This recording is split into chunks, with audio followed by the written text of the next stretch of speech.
ఇక అలాగే ఎన్నికల ముందు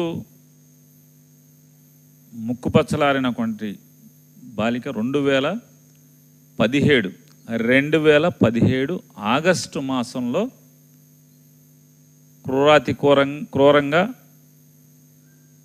అనుమానాస్పదమైనటువంటి, అంటే ఆ రోజుకి హంతకులు ఎవరో పోలీసు వ్యవస్థ సరిగ్గా పట్టుకోలేని పరిస్థితుల్లో నారా చంద్రబాబు నాయుడు, పవన్ కళ్యాణ్ గారి యొక్క ప్రభుత్వం కలిసి ఏర్పాటు చేసుకున్నటువంటి, సాధించుకున్నటువంటి ప్రభుత్వం 2017 ఆగస్టులో సుగాలి ప్రీతి అనే ఒక బాలిక, మైనర్ బాలిక మరణిస్తే వారు ఆ మరణం గురించి ఎలా వారి యొక్క ఐడియాలజీ ఉందో ఒకసారి చూసుకోండి. ఒకసారి ఆయన ప్రాగ్మటిజం ఎలా ఉందో. ఈ రోజున మనం సుగాలి ప్రీతికి జరిగిన దారుణానికి నిలబడకపోతే రేపొద్దున మన ఇళ్లలో మన బిడ్డల మీద జరిగితే మీకు మద్దతుగా ఎవరు? సుగాలి ప్రీతి 14 ఏళ్ల బిడ్డని స్కూల్కి వెళ్తే 10 మందిని నాశనం చేస్తే దాన్ని పట్టించుకోడు ఎవడు. మన గవర్నమెంట్ ఫామ్ అవగానే ఫస్ట్ కేసు సుగాలి ప్రీతితో తీసుకుంటాం. ది లెట్ ఎంటైర్, ఇది నా ఒక్కటి కేసు కాదు, ఇది ఎంటైర్ సొసైటీ ఇది సిచ్యువేషన్. మీరందరూ కూర్చొని ఒకసారి మన ఎమ్మెల్యేస్ అందరూ కూడా, నాయకులు అందరూ కూర్చోబెట్టి యూ ట్రై టు టేక్. ఇప్పుడు ఆయన నిన్న మాట్లాడింది ఉందా? నిన్న డయాస్ మీద మాట్లాడారు కదా.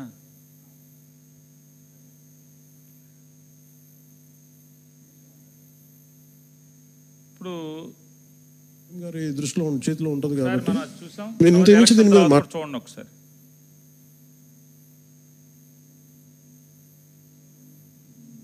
వైజాగ్ స్టీల్ ప్లాంట్ ముందు ఎలక్షన్ ముందు మాట్లాడింది మనం విన్నాం. ఎలక్షన్ మాట్లాడిన తర్వాత, ఎలక్షన్ అయిపోయిన తర్వాత ఒకసారి మాట్లాడింది చూడండి. ఒకసారి ఏమన్నారు ఆయన? ఇప్పుడు ఈ రోజున మనం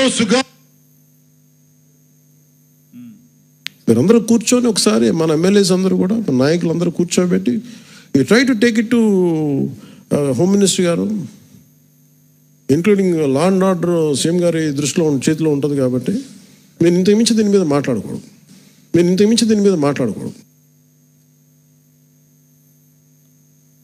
వాస్తవంగా నిన్న కూడా మాట్లాడారు ఆయన. అంటే నిన్న కాక మొన్న 2 రోజుల క్రితం వైజాగ్లో మొదటి రోజు మాట్లాడారు. ఏం మాట్లాడారు అనేది అది కూడా చూపిస్తాను మీకు. అంటే సుగాలి ప్రీతి కేసు ఇంకేముంది, పళ్ళున్న చెట్టుకే రాళ్ళు పడతాయి.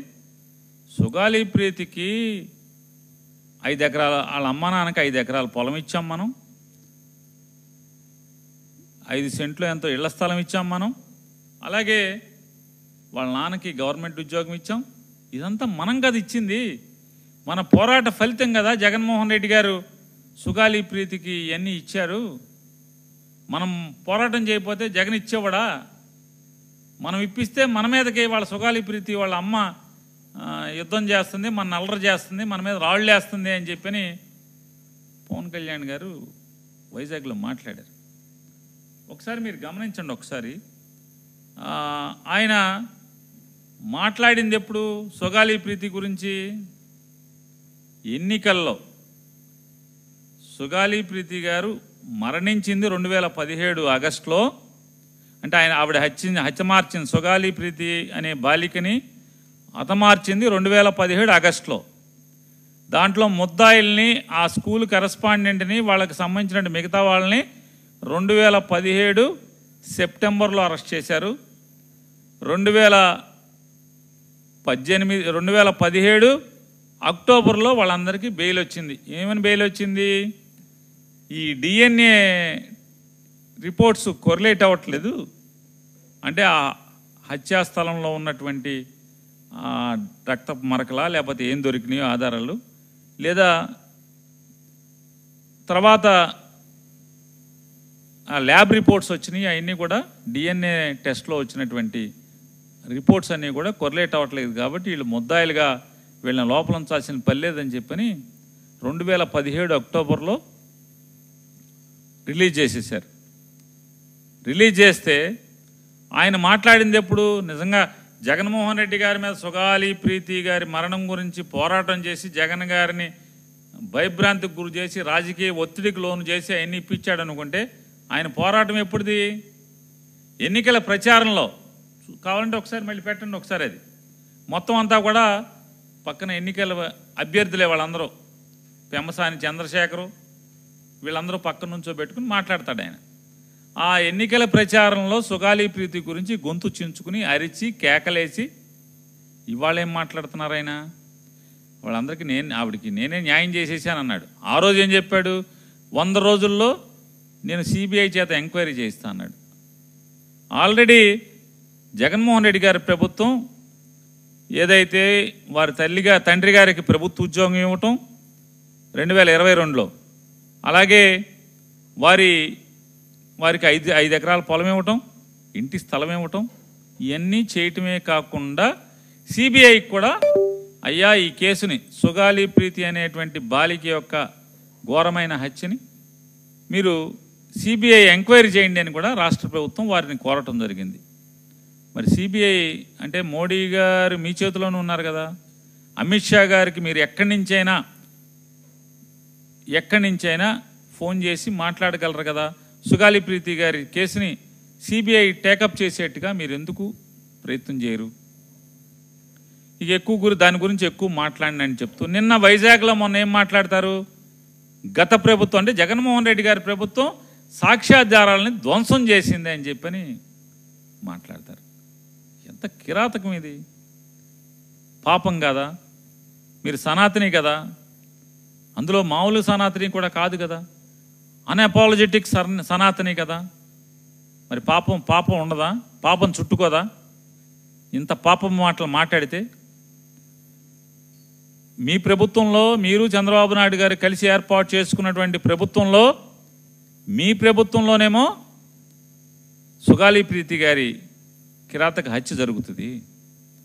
మీ ప్రభుత్వంలోనే ముద్దాయిలు అరెస్ట్ కాబడి కోర్టులేమో సరైన సాక్ష్యాధారాలు లేవు, డిఎన్ఏ రిపోర్ట్లు కొరిలేట్ అవ్వట్లేదని చెప్పి వాళ్ళని వదిలేస్తారు. 2019లో తర్వాత వచ్చినటువంటి ప్రభుత్వం జగన్ గారి ప్రభుత్వం ధ్వంసం చేసిందని ఇవాళ మాట్లాడతారా?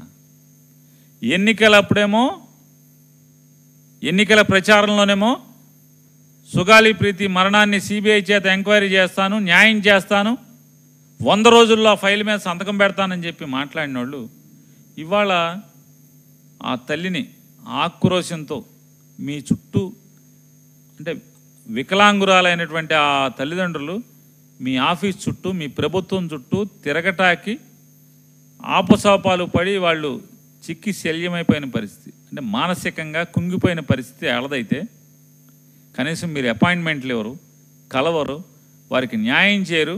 జగన్ గారు చేసిన న్యాయాన్ని మీ ఖాతాలో వేసుకునే ప్రయత్నం, దాన్ని ఏ ఇజం అంటారు? పవన్ కళ్యాణ్ గారు ఏ ఇజం అంటారు చెప్పండి? అదే ఏమి ప్రాగ్మాటిజమా ఏంటది? ప్రాగ్మెటిజం అని చెప్పి నేను చెప్తున్నారు కదా. ప్రాగ్మెటిజం ఇదేనా ప్రాగ్మెటిజం అంటే?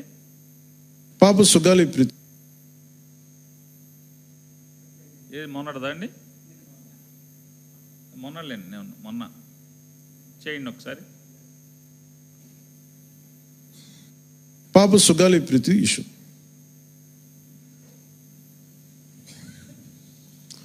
పండ్లున్న చెట్టుగా రాళ్ళు పడతాయంటారు. పుళ్ళున్న చెట్టుగా రాళ్ళు పడతాయి. ఎవరైతే చేయూతనిస్తారో, ఎవరైతే ఆదరిస్తారో వాళ్ళని తిడితే ఎట్లాగా? అసలు ఈరోజు సుగాలి ప్రీతి అనే కేసు ఎలా ఎక్కడి నుంచి బయటకు వచ్చింది మీరు చెప్పండి? ఇలాంటి అన్యాయం జరిగిందని ఎవరికి తెలుసు? ఈ రోజున గత ప్రభుత్వం 2019, 2024లో ఒక ప్రభుత్వం మీద, అప్పుడు ముఖ్యమంత్రి మీద మాట్లాడటానికి అసలు ఎవరికైనా ధైర్యం ఉందా? ఒక ముఖ్యమంత్రిని అరెస్ట్ చేసి, ఒక మాజీ ముఖ్యమంత్రిని ధైర్యం ఎవరికి లేదు. ఆ టైంలో అరెస్ట్ చేస్తే తిట్టారు. అయ్యన్న పాత్రుడు బూతులు తిట్టాడు. పార్టీ ఆఫీసులో అది ఎవరో పట్టాభి, ఏదో పట్టాభి అంటారు, ఆ పట్టాభి ఎన్ని బూతులు తిట్టాడు. అసలు తిట్టనోడు ఎవడున్నాడు? ఆంధ్ర రాష్ట్రంలో రాజకీయాల్లో అత్యంత లోకుగా తెలుగుదేశం పార్టీ, జనసేన పార్టీ పచ్చి బూతులు తిట్టింది జగన్మోహన్ రెడ్డి గారిని తప్పితే ఇంకెవరిని తిట్టారు? ఈయన తప్పితే, ఈ పోటుగాడు తప్పితే ఈయన ఇంకా ఎవరు తిట్టారు జగన్ గారిని అంటున్నారు. తిట్టనోడు ఎవడున్నాడు అసలు? తిట్టనవాడు ఎవడున్నాడు జగన్మోహన్ రెడ్డి గారిని? రావడానికి ఎవరు లేరు రోడ్ల మీద. అలాంటి పరిస్థితుల్లో ఓడిపోయి 2 చోట్ల ఓడిపోయి ఉన్న ఒక ఎమ్మెల్యే వాళ్ళ పార్టీకి వెళ్ళిపోతే ఏ మానసిక స్థైర్యం, ఏ ధైర్యం, ఏది ఉంటుంది చెప్పండి ఎవరికైనా? మరి అలాంటి సమయంలో నేను ఒక తల్లి పడ్డ వేదన తీసుకున్నా. నాకే సరదానా 2 లక్షల మంది జనం మధ్యలో నడుచుకుంటూ వెళ్ళి ఆ సమస్యను హైలైట్ చేసి వాళ్ళు సిబిఐకి ఇచ్చారు. సిబిఐకి ఇస్తే మన ఇంటర్నల్ పేపర్ వర్క్ మనకి ఎలా తెలుస్తుంది? ఇంటర్నల్ పేపర్ వర్క్ వాళ్ళు ఇస్తే వాళ్ళు ఏంటంటే జీవో రిలీజ్ చేశారు, మా దగ్గర నుంచి వెళ్ళింది కానీ ఎక్కడికి వెళ్ళాలో అక్కడి నుంచి ప్రొసీడ్ చేయాలి, అక్కడ ఆపేశారు. హోంశాఖ నుంచి వెళ్ళింది సెక్రటేరియట్లో ఎక్కడో నెక్స్ట్ ఫైల్ ఢిల్లీకి వెళ్ళాల్సిన అక్కడ ఆపేశారు. మేము హోంమంత్రికి మేము సిబిఐకి పంపించేసాం అంటే లెటర్ చేశారు, లాక్ చేసి లాకర్లో పెట్టారు. ఇది జరిగింది. ఈ ప్రాసెస్లో ఏం చేశారు వాళ్ళకి, ఈ కేసు కొంచెం సెన్సిటివ్ కేసు కాబట్టి మీకు చెప్తాను.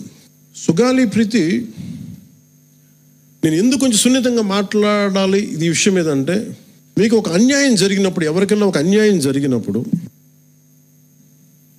మనం ఏం చేస్తామంటే నాకు ఆ వ్యక్తికి శిక్ష పడాలి, ఇంకింతే ఉండాలి. వాళ్ళు ఏం చెప్తున్నారంటే ఎవరైతే ఈ వెనకున్నారో మరి గవర్నమెంట్ ద్వారా వచ్చారు, గత ప్రభుత్వం ఎలా వచ్చారో వాళ్ళు ఏం చేశారంటే మనం పెట్టిన ఒత్తిడి ఆ రోజు 2 లక్షల మంది మనం జనంతో తీసుకెళ్ళి అది నేషన్ వైడ్ ఇష్యూ అయ్యేటప్పటికి వాళ్ళు చేసింది ఏంటంటే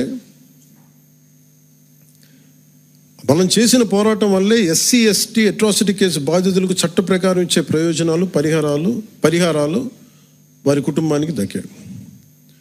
కర్నూలు రూరల్ మండలం దిన్నెదేవరపాడులో 5 ఎకరాల వ్యవసాయ భూమిని కేటాయింపబడింది. ఆ గ్రామం కర్నూలు నగరానికి 9 కిలోమీటర్ల దూరంలో ఉంది. ఈ రోజున మార్కెట్ వాల్యూ కనీసం ఎకరాకి అది వాళ్ళు చెప్పడం మీరు క్రాస్ చెక్ చేసుకుని 2 కోట్ల వరకు ఉంటుందని చెప్తా ఉన్నారు. వీరి కుటుంబానికి కర్నూలు కార్పొరేషన్లో కల్లూరు వద్ద 5 సెంట్ల ఇంటి స్థలాన్ని కేటాయింపు చేసిన ప్రభుత్వం. సెంటు 10 లక్షల నుంచి 15 లక్షల వరకు ఉంటుంది. పాప 2 తల్లిదండ్రులకి రెవెన్యూ శాఖలో జూనియర్ అసిస్టెంట్గా ఉద్యోగం ఇవ్వడం అయింది. ఇది కాకుండా ఇది మన పోరాటం వల్ల ఒత్తిడి పెట్టడంలో వచ్చినాయి. ఇవి కాకుండా నేను ఫస్ట్ టైం ఛార్జ్ తీసుకోగానే మొదట చెప్పిన మాట పాపకి న్యాయం జరగాలి, ఏమేమి జరిగిందని సిఐడి చీఫ్ని నేనే తెలియజేశాను. డీజీపీ గారికి పంపించాను, అప్పుడు డీజీపీ గారికి తిరుమలరావు గారు, అలాగే సిఐడి అధికారులకు చెప్పాను, ఉన్నతాధికారికి, హోమ్ మినిస్టర్ గారికి చెప్పాం. ఇవన్నీ చెప్తే పోలీసు సిఐడి వాళ్ళు చెప్పింది ఏంటంటే అసలు అప్పట్లోనే ఎవరైతే దీని వెనక కుట్ర వెనక ఉంది ఇవన్నీ చెప్తున్నారో ఏ డిఎన్ఏ తారుమారు చేశారు. ఎలా తారుమారు చేసి ఉండాలి?